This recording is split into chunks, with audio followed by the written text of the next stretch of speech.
إن الحمد لله نحمده ونستعينه ونستغفره ونعوذ بالله من شرور أنفسنا ومن سيئات أعمالنا.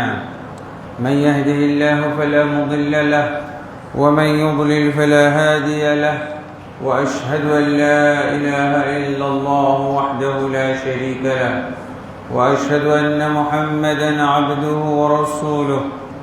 يا أيها الذين آمنوا اتقوا الله حق تقاته ولا تموتن إلا وأنتم مسلمون. يا أيها الناس اتقوا ربكم الذي خلقكم من نفس واحدة وخلق منها زوجها وبث منهما رجالا كثيرا ونساء، واتقوا الله الذي تساءلون به والأرحام إن الله كان عليكم رقيبا. يا أيها الذين آمنوا اتقوا الله وقولوا قولا سديدا يصلح لكم أعمالكم ويغفر لكم ذنوبكم، ومن يطع الله ورسوله فقد فاز فوزا عظيما. أما بعد، فإن خير الحديث كتاب الله، وخير الهدي هدي محمد صلى الله عليه وسلم، وشر الأمور محدثاتها، وكل محدثة بدعة، وكل بدعة ضلالة، وكل ضلالة في النار. أما بعد، فأعوذ بالله من الشيطان الرجيم. يا أيها الذين آمنوا كتب عليكم الصيام كما كتب على الذين من قبلكم لعلكم تتقون. وقال سبحانه: ولتكملوا العدة ولتكبروا الله على ما هداكم ولعلكم تشكرون.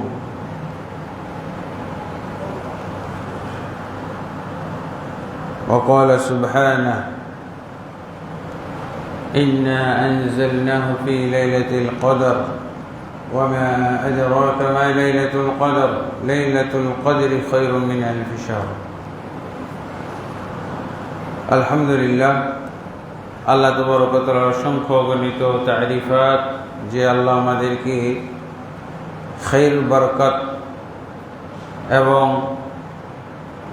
বিভিন্ন ধরনের পুণ্যের আমলে ভরপুর একটি মৌসুম দান করেছেন, এবং সেই মৌসুমটি হল শাহর রমাদান, রমজান মাসের মৌসুম। এই 12টি মাসের মধ্যে একটি মাসকে আল্লাহ চয়ন করেছেন চতুর্থ রুকন পালন করার জন্য। চতুর্থ রুকন, ইসলামের 5টি রুকন, তার মধ্যে 4 নম্বর, চতুর্থ নম্বর হলো সিয়ামে রমাদান, রমজানের সিয়াম পালন করা। এই মাসের মূল ইবাদত হলো সিয়াম, ফরজ ইবাদত, বাড়তি ফরজ ইবাদত হলো সিয়াম, বা আমরা যেটাকে রোজা বলি, সওম বা সিয়াম। তো আলহামদুলিল্লাহ, আমরা আল্লাহ তাবারক ওয়া তাআলার কাছ থেকে এই রমজান মুবারক লাভ করেছি। তিনি আমাদেরকে অত্যন্ত দয়া পরবশ হয়ে রহম করে আমাদেরকে এই মাস পাইয়ে দিয়েছেন। এই জন্য সবাই আল্লাহর কাছে অন্তর থেকে শুকরিয়া আদায় করি, আলহামদুলিল্লাহ রাব্বিল আলামিন। তো আলহামদুলিল্লাহ, আমরা সিয়াম প্রায় কমপ্লিট করার পথে। আজকে সর্বশেষ সিয়ামের দিন। আজকে ইফতার করার মাধ্যমে 2026 বা 1447-এর রমজান মুবারকের মূল যে আনুষ্ঠানিকতা সিয়াম পালন, এটা কমপ্লিট হবে। আল্লাহ তাবারক ওয়া তাআলা আমাদের সবাইকে কমপ্লিট করার তৌফিক দান করুন। রাসূলুল্লাহ সাল্লাল্লাহু আলাইহি ওয়াসাল্লাম বলছেন যে লিস-সাইমি ফারহাতান, সায়েম ব্যক্তির জন্য 2টি খুশির মুহূর্ত। একটা হলো দৈনন্দিন খুশির মুহূর্ত, আর একটা হলো মাস শেষে খুশির মুহূর্ত। একটি হলো ইনদা ফিতরিহি, একটা খুশির মুহূর্ত হলো তার সিয়াম সমাপ্তির ইফতারের খুশি। ইফতার মানে হলো সমাপ্ত করা, ভঙ্গ করা। তো ভঙ্গ আসলে তো বলবো না, আমরা কমপ্লিট করা, ইতমাম। তো এটা দৈনন্দিন হইতে পারে, এটা মাস শেষে হইতে পারে। দৈনন্দিন বলতে যখন সূর্যাস্ত হয় তখন আমরা কি করি, সেই দিনের সিয়াম সমাপ্ত করি, কমপ্লিট করি খানা পানির মাধ্যমে।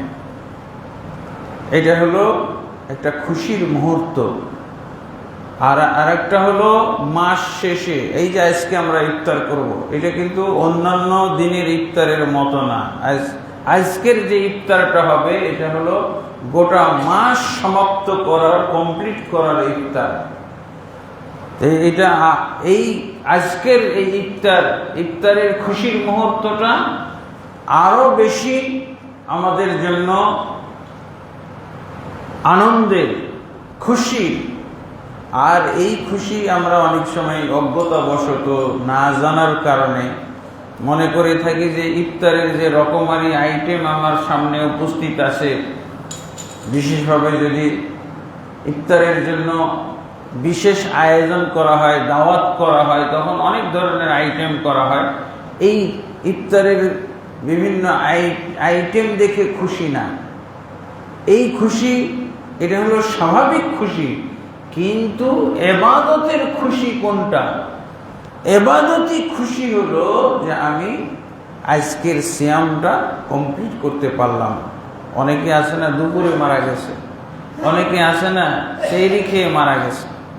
আমার এই বছরের এক চাচা শাশুড়ি, উনি সেহরি খেয়ে মারা গেছে প্রথম রমজানে। তাহলে তার তুলনায় আপনি চিন্তা করেন যে আল্লাহ আপনাকে এই মাস পুরোটাই সুস্থ রেখে সিয়াম পালন করার মাধ্যমে আপনি মাসের সমাপ্তি টানতে যাচ্ছেন। আজকে রমজান মাসের শেষ ইফতার হবে, তাহলে মাসটা কমপ্লিট করা গেল। এই খায়ের বরকত কল্যাণের মাস, সওয়াবের মাস, নেকির মাস, জান্নাতের পাথেয় সংগ্রহ করার মাস কমপ্লিট হইতে যাচ্ছে। আল্লাহ যেন আমাদের আজকের সিয়াম ইফতারের মাধ্যমে এই পুরো মাসের কল্যাণ দ্বারা আমাদেরকে যেন সৌভাগ্যবান করেন। এর মাধ্যমে যেন তিনি আমাদেরকে পরকালে জান্নাত দান করেন। জান্নাতের যে বিশেষ একটা মর্যাদা, রাইয়ান নামক দরজা। আমরা তো সামান্য এয়ারপোর্টে গিয়ে দেখি যে ভিআইপি গেট আর ভিভিআইপি গেট। যারা প্লেনে যাতায়াত করে তারা বুঝে এই গেটগুলোর কি মর্যাদা। এই গেটগুলো দিয়ে প্রেসিডেন্টরা যায়, মন্ত্রীরা যায়, এমপিরা যায়, সাধারণ যাত্রী খালি চেয়ে দেখে কি ব্যাপার, ওদের লাইন নাই কেন, ওদের ভিড় নাই কেন। আর ওদের ব্যাগ টানাটানি করার জন্য কর্মচারী আছে, আপনার হাত থেকে নিয়ে নিবে, আপনাকে কিছুই টানতে দিবে না, সব। জান্নাতে যারা রোজাদার, যারা সায়েম, তাদেরকে আল্লাহ একটা ভিআইপি গেট জান্নাতের মধ্যে আরো সম্মানিত করার জন্য একটা গেট বরাদ্দ করে রেখেছেন, সেটা হলো রাইয়ান। আল্লাহ যেন আজকে আমাদের জন্য সেই রাইয়ান নামক ভিভিআইপি জান্নাতে প্রবেশের গেটটাও আমাদের জন্য বরাদ্দ করে দেন, আল্লাহুম্মা আমিন। আর একটা খুশির মুহূর্ত, সেটার আমরা অপেক্ষা করি, এটা মৃত্যুর পর আখিরাতে ইনদা লিকাই রাব্বিহি, প্রতিপালকের সাক্ষাতের সময়। আর প্রতিপালকের সাক্ষাৎটা রোজাদারদের জন্য, সায়েমদের জন্য অত্যন্ত আনন্দের, অত্যন্ত গৌরবের হবে, অনেক বড় অহংকারের হবে তাদের। কারণ আল্লাহ স্বয়ং সেদিন পুরস্কার দান করবেন। সিয়াম পালনকারীদেরকে পুরস্কার কে দান করবেন? আল্লাহ। তা আল্লাহ যে পুরস্কার দান করবেন, এই জন্য তো বলা হয়েছে যে অন্যান্য যত আমল, সিয়ামের মতো আমল, সিয়াম ছাড়া যত আমল আছে সেগুলোর পুরস্কারের একটা হার আমাদের জানানো হয়েছে। আমরা জানি, কোরআনেও আছে আল হাসানাতু বিআশরি আমসালিহা, যে কোনো নেকির কাজ করলে 10 গুণ আল্লাহ দান করবেন। ইলা 700 যায়ফ, 700 গুণ পর্যন্ত ওটা বৃদ্ধি করা হয়। আল্লাহু আকবার! এটি কি কম বড় আল্লাহর রহমত নাকি আল্লাহর নিয়ামত? যে আমি করলাম একটা নেকি, সেই একটা নেকিকে 10 নেকিতে নিয়ে যাবেন প্রথম ধাপ, এরপরে সেই 10 থেকে 700 পর্যন্ত আল্লাহ নিয়ে যাবেন। আমি তো করলাম 1 টাকা ইনকাম করলাম, 1 টাকার পরিশ্রম আমি দিলাম, অথচ 700 টাকার আল্লাহ মজুরি দান করবেন। 1 টাকার শ্রমে 700 টাকার যদি আল্লাহ আমাকে পুরস্কার দান করেন, এটাই তো বিরাট কিছু, আলহামদুলিল্লাহ। তারপরে সিয়াম পালনকারীদের ব্যাপারে বলা হয়েছে আনলিমিটেড। আপনি 700 বলতে পারবেন না, 7000 বলতে পারবেন না, 7 লক্ষ বলতে পারবেন না, এটা হল আনলিমিটেড। ইন্নামা ইয়াওফাস সাবিরুনা আজরাহুম বিগাইরি হিসাব, নিশ্চয়ই সবরকারীদেরকে আল্লাহ তাবারক ওয়া তাআলা সওয়াব দান করেন বেহিসাব। আর সবাই একমত যে রমজানের সিয়ামটা পুরোটাই সবর দ্বারা বেষ্টিত, সবর দ্বারা অলংকৃত, সবর দ্বারা সাজানো। সবর ছাড়া কত রকমের যে সবর এইখানে রাখা আছে। হ্যাঁ, as-sabr আলা তাআ, আনুগত্যের কাজে সবর করা। দেখেন এই রমজান মাসে কতগুলো আনুগত্যের কাজ রয়ে গেছে। তার মধ্যে প্রধান হলো সিয়াম পালন করা, বিরত থাকা, নিয়ত সহকারে সূর্য সাদেক থেকে সূর্যাস্ত পর্যন্ত বিরত থাকবেন। কি থেকে বিরত? রকমারি খানাপিনা থেকে, তারপরে যৌন সম্ভোগ থেকে বিরত থাকবেন। এরপরে বিভিন্ন ধরনের অন্যায়, অপরাধ, অপকর্ম, এগুলো থেকে বিরত থাকা। এই যে বিরত থাকার ইবাদত, এর পাশাপাশি আমরা কি পালন করেছি? কিয়ামুল লাইল পালন করেছি। তারপরে আমরা এর পাশাপাশি অনেকে উমরায় গেছেন, উমরা করতেছে। রমজান মাসে শুরু থেকে শেষ পর্যন্ত যে কোনো দিন কেউ যদি উমরা পালন করে তাহলে হজ্জের নেকি পায়। আলহামদুলিল্লাহ, উমরারও নেকি পাবে, হজেরও নেকি পাবে। তবে হজ্জের দায়বদ্ধতা, ফরজ থেকে সে রেহাই পাবে না, তাকে হজের ফরজ আদায় করতে হবে। ধরেন যে অনেক সময় যে বেতন পায়, বেতনভুক্ত কর্মচারী, সেই তো পাবে কি বোনাস, তাই না? অনেক সময় বোনাস বেতনের চাইতে বেশি হয়ে যায়। তো রমজান মাসে উমরা হলো বোনাস, আর এই বোনাসটাকে বাড়িয়ে হজের মতো সওয়াব অর্জনের ব্যবস্থা করে দাও, হজের মর্যাদা সওয়াবের দিক থেকে, কিন্তু ফরজ আদায়ের দিক থেকে নয়। এরপরে আমরা গোটা রমজান মাস যে ইবাদত করেছি সেটা হলো তিলাওয়াতুল কোরআন তেলাওয়াত। এটা হলো কোরআন নাজিলের মাস, এই জন্য কোরআন তেলাওয়াত করেছি, দান সাদাকা করেছি। তারপরে ইফতার করিয়েছি, মানুষকে, রোজাদারদেরকে ইফতার করিয়েছি। ইফতার করানোর মাধ্যমে সিয়াম পালনকারী রোজাদার ব্যক্তির সমপরিমাণ সওয়াব পাওয়া যায়।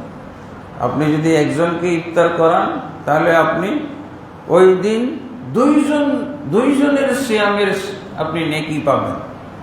আপনি যদি 10 জনকে ইফতার করিয়ে থাকেন তাহলে আপনি 10 জন সিয়াম পালনকারীর সওয়াব পেয়েছেন, আপনি সহ 11 জন। শর্টকাট নেকি অর্জনের কত ব্যবস্থা আল্লাহ রেখেছেন। এরপরে আলহামদুলিল্লাহ আমাদের মাঝে শেষ দশক এসেছে। শেষ দশকের আজকে শেষ দিন, শেষ দশকের শেষ দিন। শেষ দশকের কিছু আমল আছে, সেগুলো হলো মানে এই 20 দিন যে আমল করেছি সেই আমলের মাত্রাটা বাড়িয়ে দিতে হবে।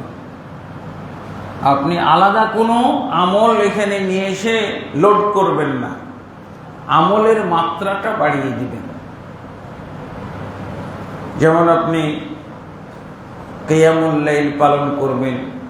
আগে হয়তো কিয়ামুল লাইল পালন করেছেন 1 ঘন্টা 2 ঘন্টা, আর শেষ দশকে আপনি একেবারে ফজর পর্যন্ত। রাসূলুল্লাহ সাল্লাল্লাহু আলাইহি ওয়াসাল্লাম কি করতেন? যখন ইজা দাখালাল আশর শাদ্দা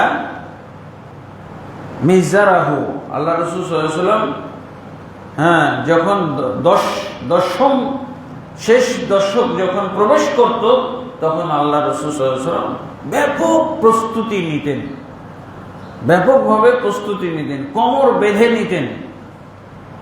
তারপরে কি করতেন? ওয়াইকাযা আহলাহু, তারপরে তার পরিবার পরিজনকে উঠাইতেন, পরিবার পরিজনকে, স্ত্রীদেরকে, সন্তানদেরকে উঠাইতেন।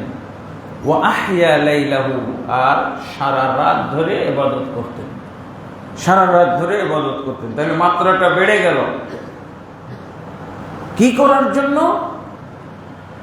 তাহাজ্জুদ, কিয়ামুল লাইল পড়ার জন্য। আল্লাহ রাসূল সাল্লাল্লাহু আলাইহি ওয়াসাল্লাম কিয়ামুল লাইল একেবারে এশার পর থেকে শেষ দশকে কিয়ামুল লাইল আল্লাহ রাসূল সাল্লাল্লাহু আলাইহি ওয়াসাল্লাম পড়তেন।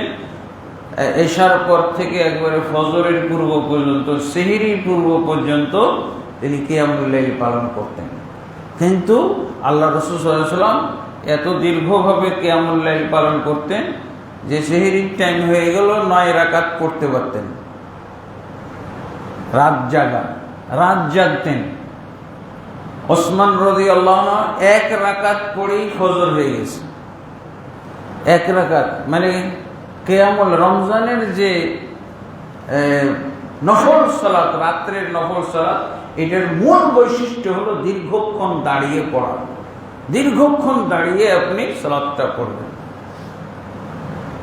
আর লাইলাতুল কদর, এই লাইলাতুল কদরে আলাদা কোনো সালাত নাই। আমাদের সমাজে কি বলা হয়? কদরের নামাজ। এটা কদরের নামাজ, এটা বেদাতি নামাজ। এটা রমজান মাসকে কলুষিত করা, রমজান মাসকে অপবিত্র বানিয়ে ফেলা, যে কোনো বেদাত করা। দেখা গেছে যে লাইলাতুল কদরের সম্ভাব্য রাতে, বিশেষ আমাদের বাংলাদেশের লাইলাতুল কদর হলো 27শে রমজান। এটা একটা বেদাত। 27শে রমজান লাইলাতুল কদরকে ফিক্সড করে দেওয়া, এটা হলো বাঙালি সংস্কৃতি। এটা আর কোনো দেশে, আরব দেশে নাই, আপনি জানতেও পারবেন না। আপনি 27শে রমজানের আলাদা কোনো বৈশিষ্ট্য, আলাদা কোনো ইমেজ, এটা আরব দেশে মক্কা মদিনায় আপনি মোটেও টের পাবেন না। এটা হলো বেদাতের দেশে। এটাও কেউ, রাত জাগরণকেও তারা বেদাত বানিয়ে ফেলেছে। আর একটা দেখা যায়, আহলে হাদিস সমাজও দেখা যায় ওয়াজ নসিহত করা। লাইলাতুল কদরের রাত্রে ওয়াজ নসিহতের জন্য বক্তা নিয়ে আসা হয়, এটা বেদাত। ওয়াজ নসিহত চলবে না। এমনি হালকা পাতলা যিনি ইমাম আছেন, হয়তো মাসলা মাসাইল বলতে পারেন, মুসল্লিরা কেউ জিজ্ঞেস করতেছে, কিন্তু বক্তা নিয়ে আসা হয়। বক্তা নিয়ে আসা হয়, আবার কি বিরিয়ানি পাকানো হয়। কি মানুষের দৌড় ঝাঁপ আয়োজন! কিসের এটা? বিরিয়ানি খাওয়ার রাত। এটা একটা একেবারে অনুষ্ঠান সর্বস্ব রাত। এখানে কোনো ইবাদত নাই। ইবাদতের নামে আল্লাহর সাথে ফাইজলামি করা হয়। আহলে হাদিস মসজিদগুলো তো দেখা গেছে বিরিয়ানি খাওয়া। 27শে রমজান, এটা একটু বেদাত। 27-এ আল্লাহ রাসূল সাল্লাল্লাহু আলাইহি ওয়াসাল্লাম প্রথম ধাপ শেষ দশক পুরাটাই বলছেন লাইলাতুল কদরের সম্ভাবনাময় রাত এই শেষ দশকে, জোর বেজোর কিন্তু পার্থক্য করেন। এরপরে আল্লাহ রাসূল সাল্লাল্লাহু আলাইহি ওয়াসাল্লাম বলছেন যে অধিক সম্ভাবনা হলো বেজোর রাতগুলোতে। কোন কোন সাহাবীর অভিজ্ঞতা, আল্লাহ রাসূল সাল্লাল্লাহু আলাইহি ওয়াসাল্লাম লাইলাতুল কদরের কিছু আলামত বলেছেন। হ্যাঁ, রাতটা নাতিশীতোষ্ণ হবে, হয়তো গুড়ি গুড়ি একটু বৃষ্টি হইতে পারে, দিনের বেলা সূর্য উঠবে, যখন সূর্যটা মনে হচ্ছে কুয়াশার মধ্যে উঠতেছে, মানে সূর্যের তাপ প্রখর হবে না, সূর্যের তাপটা খুব সফট হবে। এগুলো কিছু আলামত বলা হয়েছে। সেই রাত্রে ইবাদত করে খুব তৃপ্তি পাওয়া যাবে, এটা কিন্তু খুবই গুরুত্বপূর্ণ একটা পয়েন্ট। ইবাদত করে তৃপ্তি, কিন্তু আমাদের দেশের যে 27-এ রমজান কোনো তৃপ্তি নেই, খালি খাওয়ার তৃপ্তি, বিরিয়ানি খাওয়া, দৌড় ঝাঁপ, আমোদ ফুর্তি। এটা যেন রাতের ঈদ, দিনের ঈদ তো আছে, এটা যেন 27-এর রমজান হলো রাতের ঈদ মনে হচ্ছে। রমজানে রাতের ঈদ বানাই দিছে। এটা কিসের আপনি ইবাদত করতেছেন যে ইবাদতে অধিক তৃপ্তি পাবেন, ইবাদতে একটা স্বাদ পাবেন, মজা পাবেন, ইবাদতের আলাদা একটা তৃপ্তি সেই রাতে অনুভব করবেন। এটা একটা আলামত, এটা হলো আসল আলামত বলা যেতে পারে। তো রাসূলুল্লাহ সাল্লাল্লাহু আলাইহি ওয়াসাল্লাম এই লাইলাতুল কদর পাওয়ার জন্য, লাইলাতুল কদরের ব্যাপারে তো একটা সূরাই আল্লাহ নাজিল করেছেন। হ্যাঁ, সূরা দুখানের মধ্যে অস্পষ্ট করে বলেছেন, আর সূরা কদরের মধ্যে স্পষ্ট করে একটা গোটা সূরাই আল্লাহ নাজিল করে দিয়েছেন। কদর কি বলছেন? ইন্না আনজালনাহু ফি লাইলাতিন মুবারাকাহ। আল্লাহ তাবারক ওয়া তাআলা বলছেন, নিশ্চয়ই এই কোরআনকে আমি নাজিল করেছি একটি মুবারক রাত্রে, বরকতপূর্ণ রাত্রে। হ্যাঁ, ইন্না কুন্না মুনজিরিন, নিশ্চয়ই আমি সতর্ককারী। ফিহা ইউফরাকু কুল্লু আমরিন হাকিম, এই রাত্রে প্রত্যেকটা প্রজ্ঞাপূর্ণ বিষয় বন্টন করা হয়, তার মানে ভাগ্য বন্টন করা হয়। এটা শুধুমাত্র আমি এই কোরআনকে নাজিল করেছি এটা বলা হয়। আর এখানে স্পষ্ট করে সূরা কদরের মধ্যে বলা যায়, ইন্না আনজালনাহু ফি লাইলাতুল কদর, নিশ্চয়ই একে আমি নাজিল করেছি, এই কোরআনকে নাজিল করেছি লাইলাতুল কদর। তারপরে আল্লাহ নিজেই প্রশ্ন করেছে, ওমা আদরাকা মা লাইলাতুল কদর, আপনি কি জানেন লাইলাতুল কদর কি? তারপরে আল্লাহ জবাব দিচ্ছেন, লাইলাতুল কদরি খায়রুম মিন আলফি শাহর, লাইলাতুল কদর হচ্ছে 1000 মাসের চেয়েও উত্তম। মানে 1000 মাস যদি আপনি ইবাদত করতে থাকেন, কন্টিনিউ ইবাদত করেন, তাহলে এই ইবাদতের যে সওয়াব পাওয়া যাবে, এই এক রাত্রে এই সওয়াবটা আল্লাহ দান করবেন। আল্লাহু আকবার, সুবহানাল্লাহ। আল্লাহ আমাদেরকে সবাইকে এই লাইলাতুল কদরের সওয়াব দ্বারা ধন্য করুন, সৌভাগ্যবান করুন, আল্লাহুম্মা আমিন। কিন্তু এই ফাইজলানির লাইলাতুল কদর না, শুধুমাত্র 27-এ রমজান বলা যেতে পারে। 27-এ রমজান যারা করে এরা হলো বাঙালি লাইলাতুল কদর, এটা বাঙালি লাইলাতুল কদর। কোন কোন সাহাবী শুধু অভিজ্ঞতার আলোকে বলেছেন যে আমি কয়েক বছর এই আলামতগুলো 27-এর রাত্রে দেখেছি। হইতে পারে তার কমন পড়েছে কয়েক বছর, তারপরে উনি কি বলে দিয়েছেন, যেমন উবাই ইবনে কাব বলছেন যে লাইলাতুল কদর আমি অনুভব করেছি 27-এর রাত, এটাই হয়ে গেছে। বেদাতীদের একটা সূত্র মিলাই, কিন্তু রাসূলুল্লাহ সাল্লাল্লাহু আলাইহি ওয়াসাল্লাম যে এভাবে ফিক্সড করেননি। রাসূলুল্লাহ সাল্লাল্লাহু আলাইহি ওয়াসাল্লাম নিজে আমল করেছেন একেবারে সমান তালে। 20 রমজান থেকে শুরু করে একেবারে 29-30 রমজান পর্যন্ত একভাবে আল্লাহ রাসূল সাল্লাল্লাহু আলাইহি ওয়াসাল্লাম আমল করেছেন। মানে শেষ দশক আসলে তিনি ব্যাপক এবং কঠিন প্রস্তুতি গ্রহণ করতেন ইবাদতের জন্য, আলাদা ব্যতিক্রম প্রস্তুতি। আর এই শেষ দশক পুরোটাই তার পরিবারের সমস্ত সদস্যদেরকে উনি জাগিয়ে রাখতেন আর সারা রাত জেগে জেগে ইবাদত করতেন। কই আল্লাহ রসুলের তো 21-এর রাতও নাই, 23-এর রাত নাই, 25-এর রাত নাই। রাসূল সাল্লাল্লাহু আলাইহি ওয়াসাল্লাম উম্মতের সুবিধার জন্য যে কমপক্ষে তোমরা বেজর রাতগুলোতে এইভাবে যেন সারা রাত জাগতে পারো। কিন্তু আমাদের দেশে কি সারা রাত জাগে কিভাবে? ওয়াজ করে, বেদাতি হুজুর এসে ওয়াজ করতেছে, মিলাদ পড়ে, কিয়াম করে, গজল গে, এইগুলো সব ফাইজলামি। সব লাইলাতুল কাদরকে নাপাক বানানো, লাইলাতুল কাদরের পবিত্রতা নষ্ট করা হয় এই বাংলাদেশের পরিবেশে।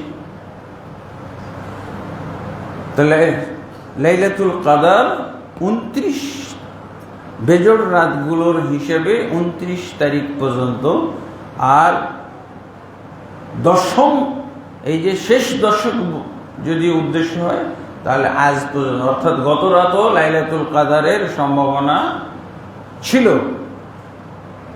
এবং আমরা দিনের বেলা দেখছি সূর্যটা উঠছে, মেঘলা আকাশের ভিতরে সূর্য উঠছে, রোদ আজকে দেখা যায় না, বৃষ্টি হচ্ছে। তো আলহামদুলিল্লাহ এই লাইলাতুল কাদর পাওয়ার জন্য, হাজার মাসের ইবাদতের আমি ফ্যাসিলিটি পাওয়ার জন্য আল্লাহ তাবারক ওয়া তাআলা আরেকটা আমাদেরকে ব্যবস্থা দিয়েছেন, সেটা কি? ইতিকাফ। ইতিকাফ, ওয়ালা তুবাশিরুহুন্না ওয়া আনতুম আকিফুনা ফিল মাসাজিদ। ইতিকাফের কথাটা আল্লাহ সূরা বাকারার 197 নম্বর আয়াতে উল্লেখ করেছেন। লম্বা আয়াত, বড় আয়াত এটা। এখানে বেশ কয়েকটা মাসলা এসেছে। শহর ইফতারের মাসলা, রাত্রিবেলায় স্ত্রী সহবাসের মাসলা, ইতিকাফের মাসলা,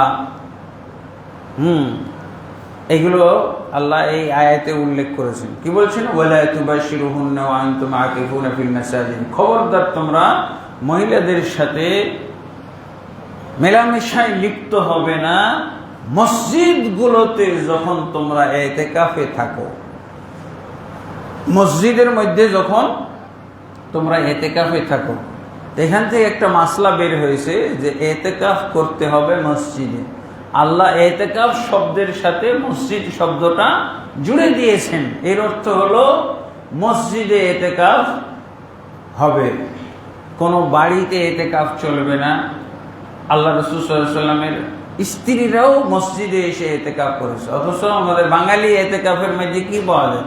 বাঙালি ইতিকাফে পাওয়া যায় মহিলারা বাড়িতে ইতিকাফ করবে। এটা হলো বাঙালি ইতিকাফ। এটা কোনো ইবাদতের সুন্নতি ইতিকাফ নয়, এটা কোরআনিক ইতিকাফ নয়, এটা রাসূল সাল্লাল্লাহু আলাইহি ওয়াসাল্লামের হাদিস ভিত্তিক ইতিকাফ নয়। এটা হলো কি? এটা হলো বাঙালি ইতিকাফ, হানাফি ইতিকাফ। এটা চলবে না, এটা বেদাত। যদি বাড়িতেই করা যাইতো তাহলে তো আল্লাহ রাসূল সাল্লাল্লাহু আলাইহি ওয়াসাল্লামের বাড়িটা বলা যায় যে মসজিদের মধ্যে, মসজিদের সাথে একেবারে লাগোয়ানা হুজরার মধ্যে। সেখানেও আল্লাহ রাসূল সাল্লাল্লাহু আলাইহি ওয়াসাল্লামের স্ত্রীরা ইতিকাফ করেননি, তারা হুজরা থেকে বের হয়ে মসজিদের মধ্যে ইতিকাফ করেছে। কি বলো বাঙালি মুফতি? কে তোমাকে শিখাইলো যে ইতিকাফ বাড়িতে হবে? রাসূল সাল্লাল্লাহু আলাইহি ওয়াসাল্লামের বাড়ির চাইতে এত কাছাকাছি বাড়ি আর কোনো মসজিদের নাই, আর কোনো মসজিদ ভিত্তিক হুজরা নাই, একেবারে লাগালে। এখন তো আপনারা যে দেখেন মসজিদের মধ্যেই কবর, এক ছাদের মধ্যে চলে এসেছে, এক ছাদের মধ্যে। তো ইতিকাফ করতে হলে মসজিদ লাগবে। আবার এখানে মতভেদ আছে, কিছু কিছু আলেম বলছে যে পৃথিবীর 3টা মসজিদে শুধু ইতিকাফ হবে। একটা হলো মসজিদুল হারাম, মক্কার মসজিদ, আর একটা মসজিদ নববী, আর একটা হলো মসজিদুল আকসা। এই 3 মসজিদে এতেকাফ করা যাবে, এটা বলছে। তাহলে বাড়ির কথা তো প্রশ্নই ওঠে না। বাড়ির চিন্তা, এইসব আলেমদের দৃষ্টিতে বাড়ির কথাটা কল্পনাই করা যায়। আর কিছু কিছু আলেম বলছেন যে না, এতেকাফ যেহেতু আল্লাহ মাসাজিদের কথা বলছেন বহু বচন, পৃথিবীর মধ্যে যত মসজিদ আছে সমস্ত মসজিদে এতেকাফ করা যাবে। তবে কেউ কেউ বলছে যে জামে মসজিদ হইলে উত্তম, জামে মসজিদ হওয়াটা উত্তম, কারণ আমাকে বের হইতে হবে না। যদি বক্তিয়া মসজিদ হয় তাহলে সালাত পড়ার জন্য, জমা পড়ার জন্য আমাকে সফর করে, আমাকে একটা দূরত্ব অতিক্রম করে যেতে হবে না। এই জন্য জামে মসজিদে এতেকাফ করাটা উত্তম।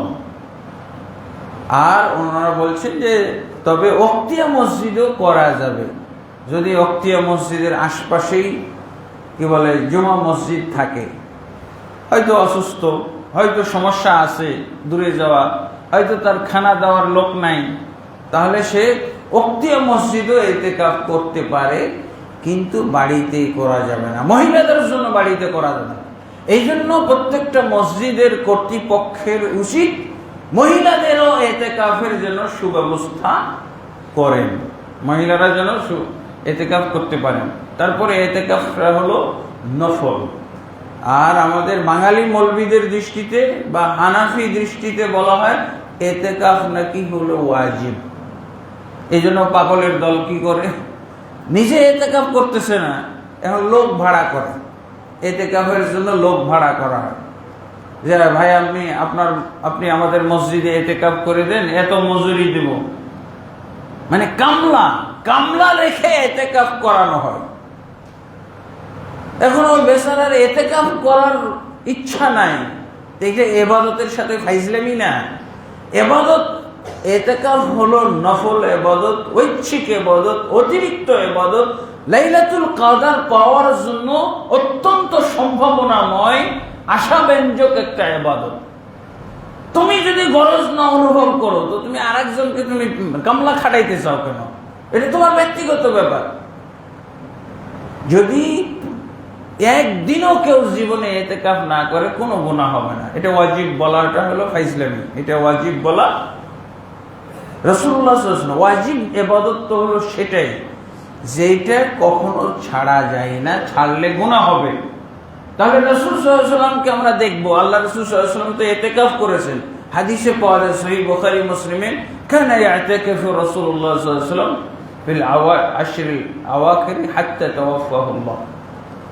আল্লাহ রাসূল সাল্লাল্লাহু আলাইহি ওয়াসাল্লাম মৃত্যুর পূর্ব পর্যন্ত প্রতি বছর ইতিকাফ করেছেন, এবং তার মৃত্যুর পর তার স্ত্রীরা এই ধারা বজায় রেখেছিলেন।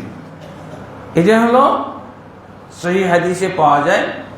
তবে একটা বছর আল্লাহ রাসূল সাল্লাল্লাহু আলাইহি ওয়াসাল্লাম ইতিকাফ বাদ দিয়ে দিয়েছিলেন।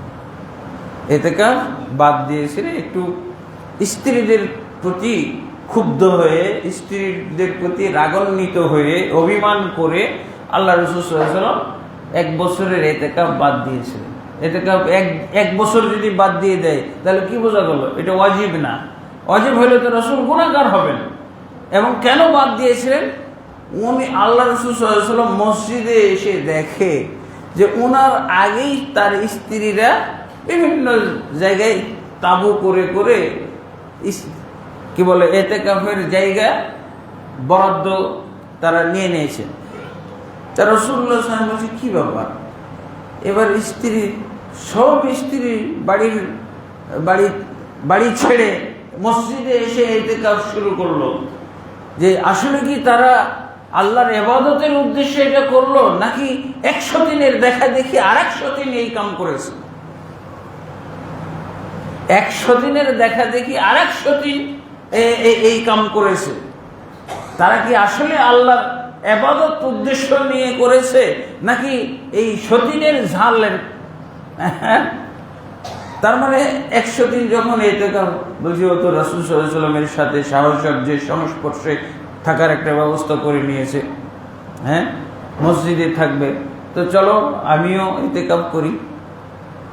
এইভাবে আল্লাহ রাসূল সাল্লাল্লাহু আলাইহি ওয়াসাল্লাম যখন দেখলেন যে অনেকগুলো তাবু মসজিদের মধ্যে, তখন আল্লাহ রাসূল অভিমান করে ইতিকাফ বাদ দিয়ে দিলেন ওই বছর, আর ইতিকাফই করলেন না। রাগ করে এতেকাফই বাদ দিয়ে দিলেন। এইটা সহিহ বুখারীর মধ্যেই হাদিসটা এসেছে। তো এতেকাফ যদি বাদ দিয়ে দেওয়া হয় তাহলে কি বোঝা গেল যে এটা ওয়াজিব না, ওয়াজিব না, তাহলে এটা নফল। আমি এক ছাত্র অবস্থায় এক জায়গায়, তখন ছোট ছাত্র, আমি হয়তো এই 7-8 ছাত্র এরকম হব।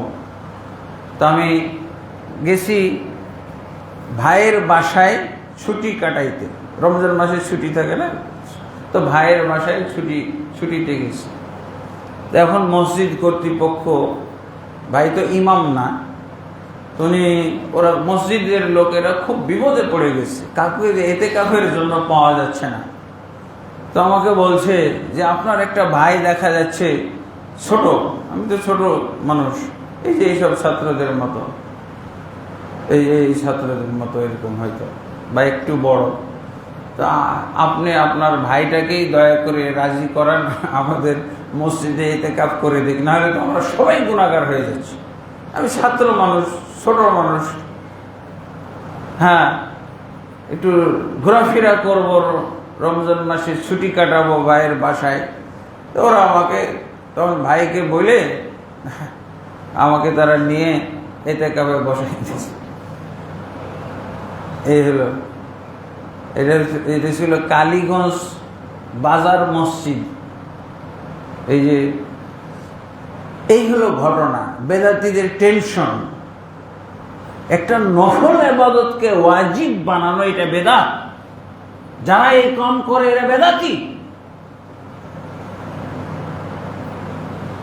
এটা হলো ব্যক্তিগত ইবাদত। আপনি যদি ইতিকাফ করেন, ইতিকাফের নিয়ম হলো আপনি 21-এর রাত্রে এসে মসজিদে ঢুকবেন নির্দিষ্ট জায়গায়, তারপরে আপনি একেবারে চাঁদ না দেখা পর্যন্ত নিজেকে আবদ্ধ রাখবেন, মসজিদে আবদ্ধ, মসজিদে নিজেই নিজেকে আটক করে ফেলা, বন্দি করে ফেলা, ইবাদতের জন্য বন্দি করা,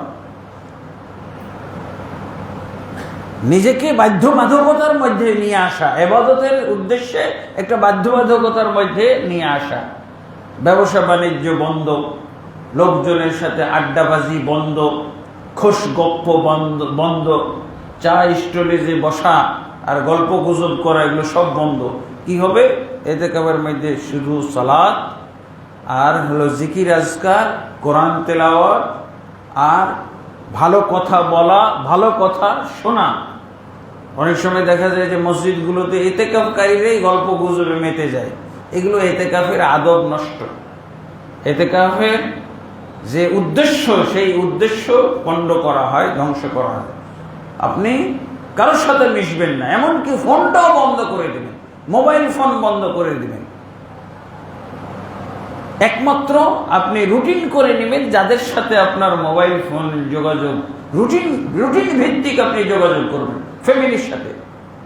আসরের পর একবার, বেলা 10টার সময়, 11টার সময় একবার, এরকম আপনি করবেন, ওরা যেন না করার সুযোগ পায়।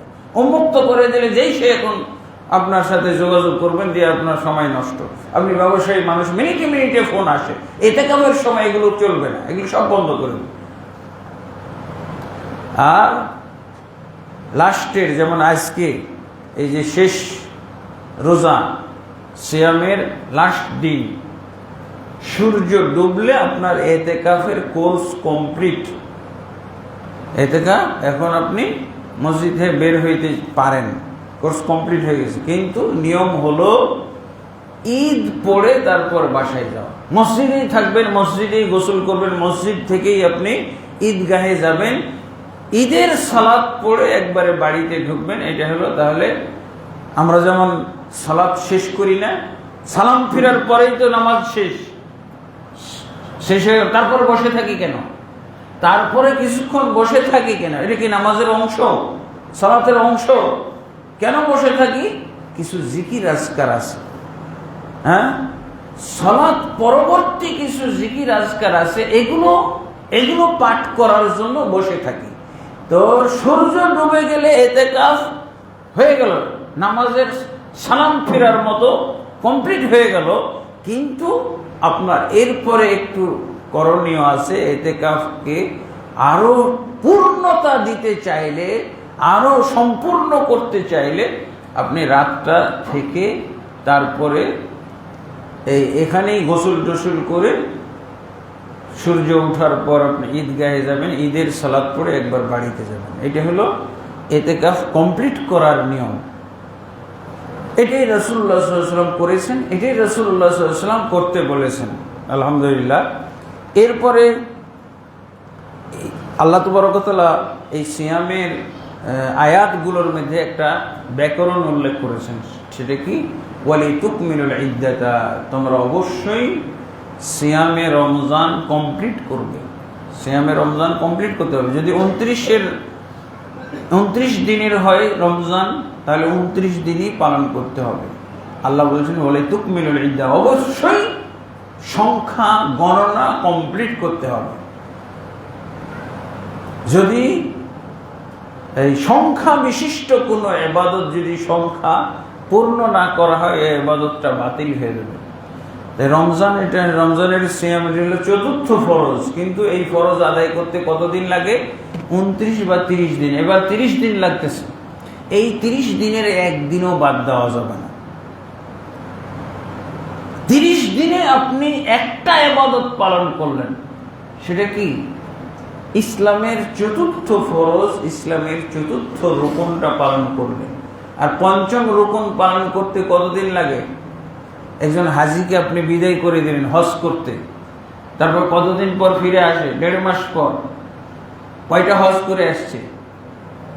একটাই হজ করে এসেছে। একটা হজ, একটা ইবাদতের জন্য এত সময়, এতগুলো সময় লাগে না, 5 থেকে 6 দিন লাগে।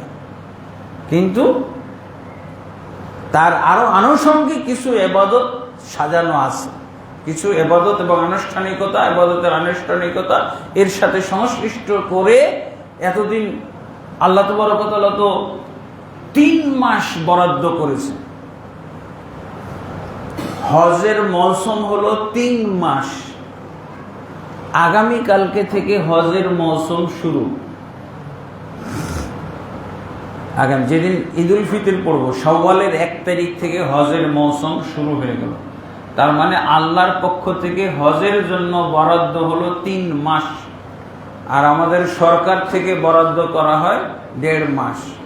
40-45 দিনে হজ করে ফিরে আসে। তাহলে চূড়ান্ত হজের দিনগুলো হলো 5 থেকে 6 দিন। কিন্তু এর সাথে আরো আনুষঙ্গিক ইবাদত, মসজিদুল হারামে সালাত পড়া, মসজিদে নববীতে সালাত পড়া, হ্যাঁ, এটা বিরাট সওয়াব। এটা তো যখন তখন যাওয়া হয় না। এই যে হজ্জের উপলক্ষে আপনি গেলেন, এখন আপনি সওয়াবের ব্যালেন্স বাড়িয়ে ফেলেন, ব্যালেন্স বাড়ান, যত আপনি সওয়াব অর্জন করতে পারেন। আল্লাহু আকবার। তো এই হলো হজ্জের মৌসুম। এইরকম রমজান সবচেয়ে বেশি সময় লাগে রমজানের সিয়ামে রমজান 29 থেকে 30 দিন। হজ্জের তো চূড়ান্ত সময় হলো 5 দিন, কিন্তু সফরের জন্য বাকি সময়টা ব্যয় হয়। কিন্তু রমজানের সিয়াম হলো 29 বা 30 দিন। একদিন কমাইলেও হবে না। আপনি যদি একদিন ইচ্ছাকৃতভাবে কমান, আপনার পুরা আপনার সিয়াম বাতিল হয়ে যাবে, পুরা সিয়ামই বাতিল হয়ে যাবে। যেমন ধরেন আপনি রোজা রেখেছেন, সূর্য ডুবার 1 মিনিট আগে যদি ইফতার করেন, তো ওই দিনের কত % রোজা আপনার নষ্ট হইল? হ্যাঁ, 1% নষ্ট হয়েছে। তার কারণ 1 মিনিট আগে আপনি 1 মিনিট আগে ইফতার করছেন, তাহলে 1% কি রোজা নষ্ট হয়েছে? না, পুরোটাই নষ্ট, পুরোটাই নষ্ট। একটা এখানে আল্লাহ ব্যাকরণ উল্লেখ করেছেন, গ্রামার। এই আয়াতে সূরা বাকারার 185 নম্বর আয়াতে একটা ব্যাকরণ উল্লেখ করে দিয়েছেন। কি ব্যাকরণ? ওয়ালিতুকমিলুল ইদ্দাতা, ইবাদতের ক্ষেত্রে যে সংখ্যা নির্ধারণ করা হয়েছে, অবশ্যই তোমরা সেই সংখ্যা পূর্ণ করবে। যদি পূর্ণ না করি, তাহলে ইবাদতটা পুরোটাই বাতিল। আপনি দুনিয়াবি, আমরা দিন না বুঝার কারণে অনেক সময় দুনিয়া দিয়ে বুঝাইতে হয়। দুনিয়া খুব বুঝি, দিনের চাইতে আমি দুনিয়া বেশি বুঝি না। ধরেন যে আপনার 10টা সাবজেক্ট পরীক্ষা দিলে আপনি ম্যাট্রিক পাস, হ্যাঁ, একটা সাবজেক্ট যদি বাদ দিয়ে দেন আপনি কি কত পার্সেন্ট পাস করলেন আর কত পার্সেন্ট ফেল? হ্যাঁ, পুরোটাই ফেল না? 9 সাবজেক্ট, যতই আপনি অসুস্থ হন, 9 সাবজেক্টেই ফেল। আপনার 9 সাবজেক্ট A+ গোল্ডেন থাকা সত্ত্বেও আপনার নাম কি হবে? ফেল, ফেলুয়া ছাত্র, ফেলুয়া বলা হবে। আপনি এই রেজাল্ট নিয়ে আপনি SSC-তে ভর্তি হইতে পারবেন? আপনার নামই তো আসবে না, পাশ করা ছাত্রদের মধ্যে নামই আসবে না। এইরকম ইবাদতটা, আমরা তো দুনিয়া বুঝি ভালো, কিন্তু আমরা দিন বুঝি না। এইভাবেই আমার যদি একদিনের সিয়াম আমি ভঙ্গ করি, যদি 1 মিনিট আগেও ইচ্ছাকৃতভাবে খেয়ে ফেলি, তাহলে আমার গোটা রমজানই শেষ, আমি পাশ করলাম না, ফেল হয়ে গেলাম। রমজানের সিয়ামে আমি ফেল। একটা হাদিসও আছে, যে ব্যক্তি ইচ্ছাকৃতভাবে একদিন সিয়াম ভঙ্গ করবে, তার সারা জীবন সিয়াম রেখেও এই ক্ষতি কভার হবে না। হবে? তবে আপনি ইচ্ছাকৃতভাবে যদি নষ্ট করেন একটা সিয়াম, তাহলে পরবর্তীতে আপনাকে আগে তওবা করতে হবে। তওবা করে ওই দিনটা সিয়াম আপনি কাজা আদায় করবেন, তাহলে আপনার পরিপূর্ণ হবে। আর হানাফিদের দৃষ্টিতে তো একেবারে 60টা রোজা রাখতে হবে। কেউ ইচ্ছাকৃতভাবে একটা বাদ দিয়ে দিলে তার 60 দিন 2 মাস সিয়াম পালন করতে হবে। এটাও একটা বাতিল মাসলা, এটাও একটা বাতিল মাসলা। শুধুমাত্র স্ত্রী সহবাসের মাধ্যমে ইচ্ছাকৃত, যে ব্যক্তি ইচ্ছাকৃত স্ত্রী সহবাসের মাধ্যমে সিয়াম ভঙ্গ করে, এর ক্ষেত্রে শুধু এই শাস্তিটা, একাধারে 2 মাস সিয়াম পালন করতে হবে। এটা অন্য কোনো মাধ্যমে সিয়াম, ইচ্ছাকৃত সিয়াম ভাঙলে সেই ক্ষেত্রে 2 মাস রাখতে হবে না। শুধু সেই ক্ষেত্রে তওবা করে সে একদিনের পরিবর্তে একদিনই সিয়াম পালন করবে। তা আলহামদুলিল্লাহ। এরপরে হলো আমাদের লাস্ট, যে রমজানের লাস্ট আমল, সেটা হলো সাদাকা বা যাকাত। যাকাত আর সাদাকা দুইটা কিন্তু একটা আর একটার সমর্থবোধক শব্দ। যাকাত আর সাদাকা, এই জন্য দেখা যাবে যে এক শব্দের জায়গায় আর এক শব্দ ব্যবহার হয়েছে। যেমন এই যে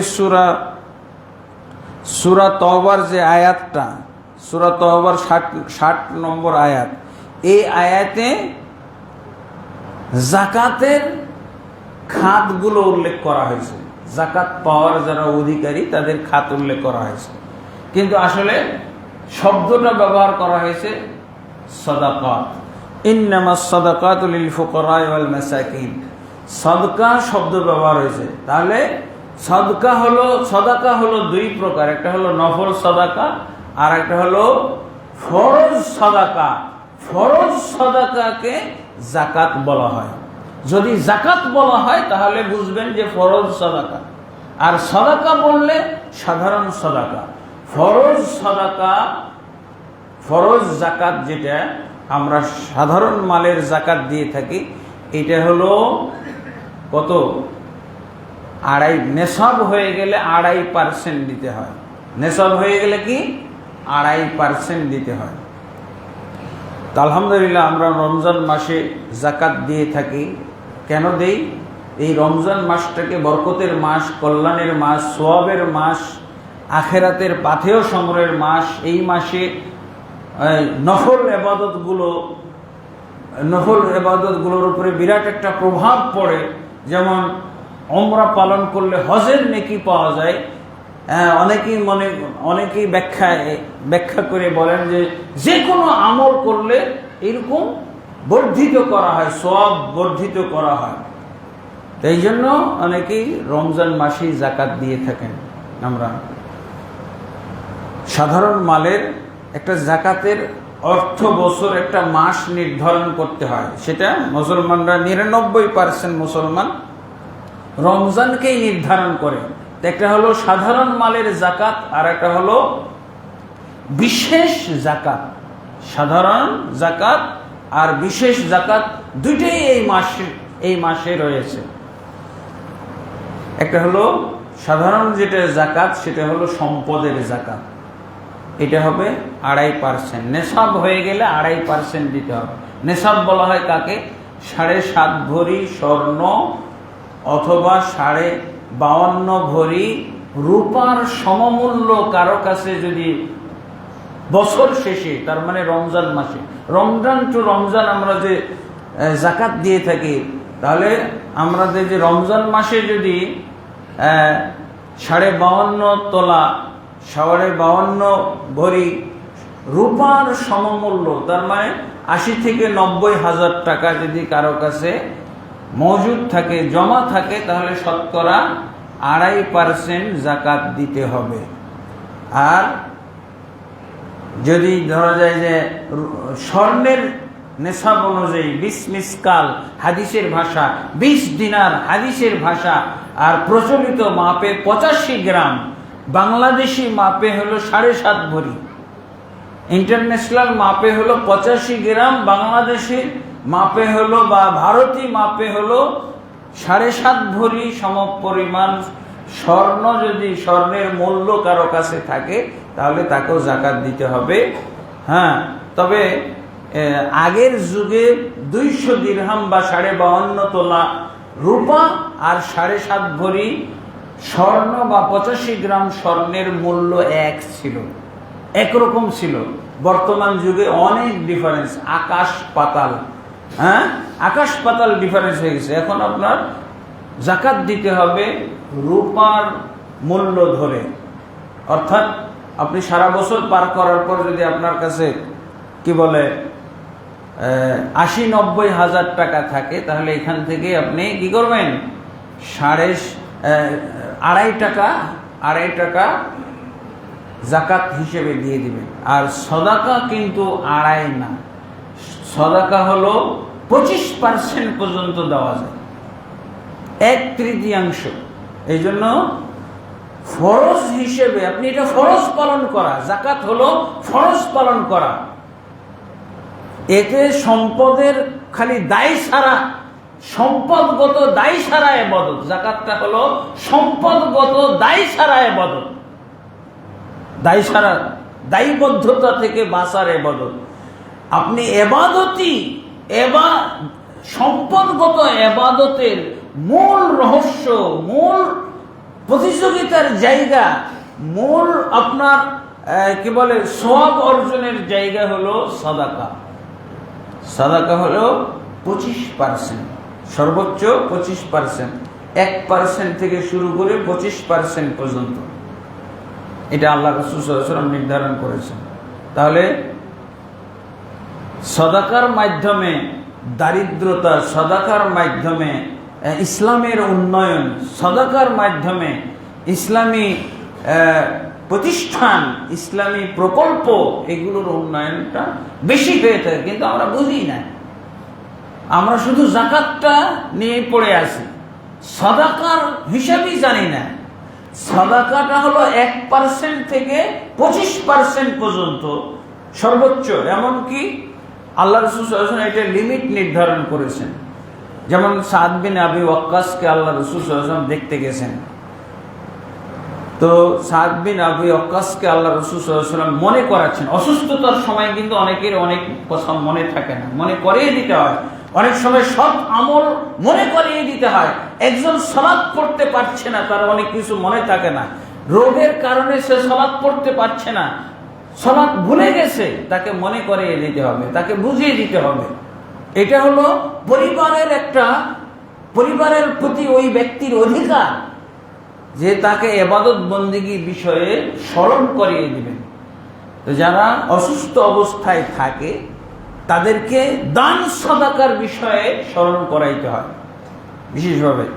সূরা জুমআ, সূরা মুনাফিকুন, সূরা মুনাফিকুনের মধ্যে একটা আয়াত আছে, 10 নম্বর আয়াত।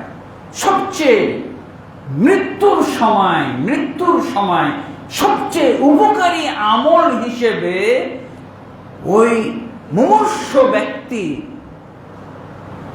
উপকারী আমল হিসেবে তার কাছে ধরা পড়ে কি? দানের আমলটা। সূরা মুনাফিকুনের 10 নম্বর আয়াতে এটা বলা হয়েছে। এই জন্য আল্লাহ বলছেন যে দেখো, এটা আল্লাহ তো একটা বান্দা, আমি তো জানি না মৃত্যুর মুহূর্তে মানুষের কি মনে জাগে, কি চায়, কি মন হয়, এটা তো আমি বলতে পারবো? যে মরেছে তাকে যদি জীবিত করে জিজ্ঞেস করা যায় তাহলে হয়তো বলতে পারবে, আর এছাড়া কে বলতে পারবে? আল্লাহ বলতে পারবে। সেই আল্লাহ বলছেন, ওয়ানফিকু মিম্মা রাযাকনাকুম, তোমরা আমার দেওয়া রিজিক থেকে ব্যয় করো, খরচ করো। মিন ক্বাবলি আন ইয়াতিয়া আহাদাকুমুল মাউত, কারো কাছে মৃত্যু উপস্থিত হয়ে যাওয়ার আগে। মৃত্যু উপস্থিত হয়ে গেলে কি হয়? মৃত্যু উপস্থিত হয়ে গেলে সালাতের কথাও মনে থাকে না, যাকাতের কথা, অন্য কোনো আমল, হজ উমরার কথা মনে থাকে না। মনে পড়ে সবচেয়ে বেশি কোনটা? মনে পড়ে তার দানের কথাটা। এই জন্য আল্লাহ বলছেন যে তোমরা আল্লাহর দেওয়া রিজিক থেকে ব্যয় করো এই মৃত্যুর অবস্থা আসার পূর্ব পর্যন্ত। কারণ মৃত্যুর অবস্থা যখন চলে আসে তখন যে কোনো বান্দার যেটা মনে পড়ে, হ্যাঁ, এবং আল্লাহর কাছে অনুনয় বিনয় করে বলে, আল্লাহ তুমি আমাকে একটু অবসর দাও, আমি সাদাকা করব। কি বলা হয়? আমি সাদাকা, আসাদদাকা ওয়া আকুম মিনাস সালিহিন, হে আল্লাহ তুমি আমাকে একটু অবসর দাও, একটু সময় দাও, আমি সাদাকা করব। সাদাকা করে আমি সৎ কর্মশীল বান্দায় পরিণত হয়ে যেতে চাই।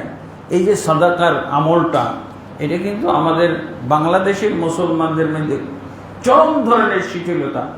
আলহামদুলিল্লাহ সৌদি আরব, কুয়েতে থাকার কারণে, ওই দেশে থাকলে এই পরিবেশটা আমরা আঁচ করতে পারি। তা আলহামদুলিল্লাহ, তো আমরা এই সাদাকার যে 8টা খাত রয়েছে তার মধ্যে 4টা খাত কিন্তু মাদ্রাসার ক্ষেত্রে প্রযোজ্য হয়। আমাদের দেশে যে মাদ্রাসাগুলো আছে 8টা খাত, সূরা তওবার 60 নম্বর আয়াতে 8টা খাত বলা হয়েছে। ফকির, মিসকিন এবং যাকাত সাদাকা জমা করার যারা সংশ্লিষ্ট কর্মচারী তারা, এবং যাদের ইসলাম গ্রহণের জন্য অন্তর আকৃষ্ট করা উদ্দেশ্য তারা, তারপরে কি বলে গোলাম আজাদ করার ক্ষেত্রে, ঋণগ্রস্ত ব্যক্তি, ফি সাবিলিল্লাহ আল্লাহর রাস্তায় যারা রয়েছে তাদের, এই 8টা খাতে যাকাতের সম্পদ ব্যয় করতে হয়। তার মধ্যে দেখা যায় যে মাদ্রাসাগুলোতে, আমাদের মাদ্রাসাগুলোতে কোনো যে বিশেষভাবে যে কওমি মাদ্রাসা, বেসরকারি মাদ্রাসা, সহিহ আকীদার যেগুলো বেসরকারি মাদ্রাসা, তারা সরকার থেকে কোনো অনুদান পায় না, সরকার থেকে কোনো সাহায্য সহযোগিতা দেওয়া হয় না। সেই ক্ষেত্রে আমরা এই যাকাতের বিষয়গুলো, যাকাতের এই আপনি মাদ্রাসায় যদি দান করেন 4টা খাত একসাথে পাচ্ছেন, ফকির, মিসকিন আর ফি সাবিলিল্লাহ 3টা, আর হলো ঋণগ্রস্ত। আমাদের এই মাদ্রাসায় এত ঋণগ্রস্ত হয়ে গেছে, এই যে 5ই আগস্টের পর থেকে আমাদের অনেক দাতা কিন্তু সম্পর্ক ছিন্ন, যোগাযোগ বিচ্ছিন্ন, যার ফলে দেখা যায় যে মাদ্রাসাগুলোর ঘাটতি অনেক বেশি।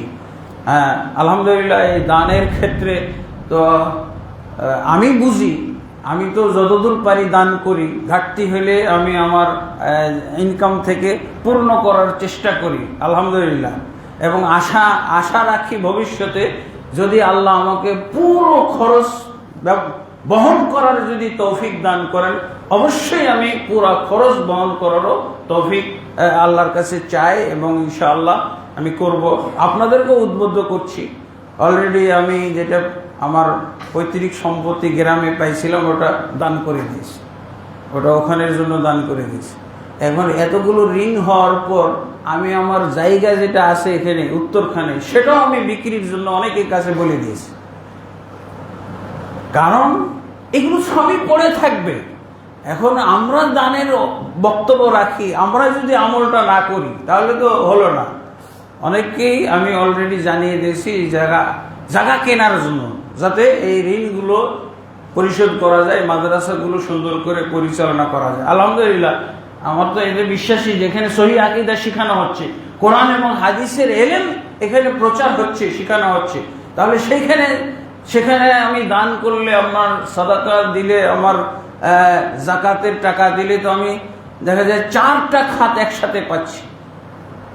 এইসব মাদ্রাসাতে ফকির মিছিল, ফকির বলতে আমরা কিন্তু বুঝি কি, যে ভিক্ষুক, যারা মুষ্টি চাই না।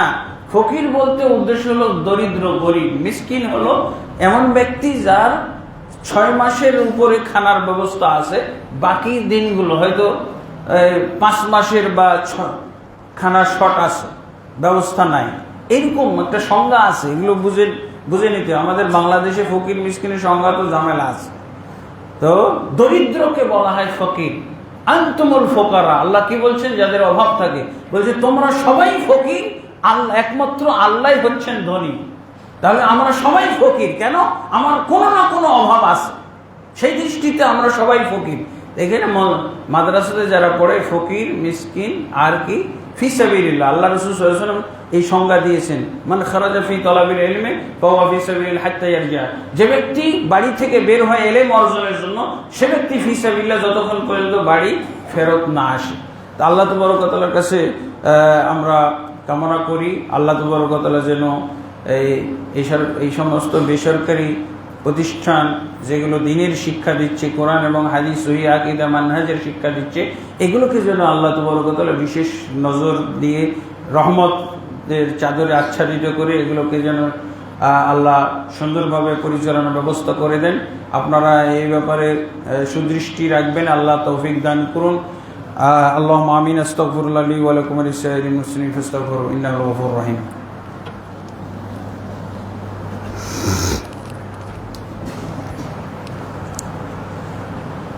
الحمد لله رب العالمين، والصلاة والسلام على أشرف الأنبياء والمرسلين نبينا محمد وعلى آله وصحبه أجمعين، أما بعد، فأعوذ بالله من الشيطان الرجيم. إن الله وملائكته يصلون على النبي يا أيها الذين آمنوا صلوا عليه وسلموا تسليما.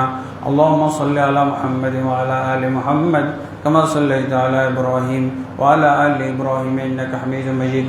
اللهم بارك على محمد وعلى آل محمد كما باركت على إبراهيم وعلى آل إبراهيم إنك حميد مجيد.